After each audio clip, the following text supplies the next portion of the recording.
Gelin bu ne hal? Doğum yapalı birkaç gün oldu. Saçım başım iyice birbirine girmiş. Her yerim ağrıyor valla. Her yerin ağrıyor mu he? Normal kızım. Ben de öyleydim. Ama ertesi gün tarlalara giderdim çalışırdım he.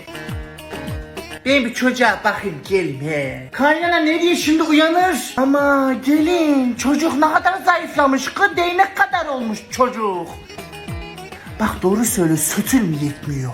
Ay ne alakası var? Hii, yoksa sütün mü kesildi yoksa? Sütüm var benim kaynana. Maşallah kendi kalıbına bakıyorum.